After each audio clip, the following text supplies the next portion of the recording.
নমস্কার, আমি সমিতা শাস্ত্রী। আজকে আবার আপনাদের কাছে এসেছি একটা নতুন বিষয় নিয়ে আলোচনা করতে। খুবই গুরুত্বপূর্ণ এবং দরকারি বিষয়। সেটা হচ্ছে যে আপনাদের থেকে কেউ হয়তো টাকা ধার নিয়েছে। এবার ধার নিয়েছে, বেশ কিছুদিন হয়ে গেছে, কিন্তু তাও উনি আর সেই ধার আপনাকে কিছুতেই মেটাচ্ছেন না। আপনি অনেকবারই যাচ্ছেন, বলছেন, ভালো কথাই বলছেন, কিন্তু সে কিছুতেই মেটাচ্ছে না ধার। তা বুঝতে পারছেন যে সে ইচ্ছে করেই দিতে চাইছে না। তো সেই ধারটা আপনি কিভাবে ফিরে পাবেন? যেই টাকাটা ধার দিয়েছেন, সেই টাকাটা ফিরে পেতে গেলে আপনাকে এই উপায়টা করতে হবে। তাহলে আপনি কিন্তু কিছুটা উপকারিতাটা পাবেন। সেটা হচ্ছে যে আপনাদের একটা রূপোর লক্ষ্মী গণেশ ঠাকুরের কয়েন নিতে হবে।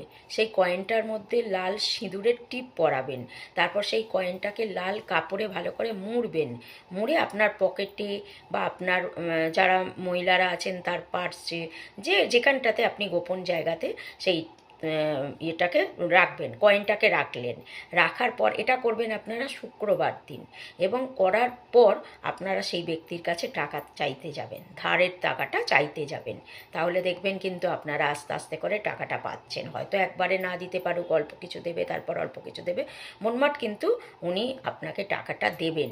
তো আপনাকে এই নিয়মটা করতে হবে। যখনই যাবেন এই নিয়ম পালন করে যান, তাহলে দেখুন আপনার ধারের টাকা আপনি পেয়ে গেছেন। ভালো থাকুন, সুস্থ থাকুন।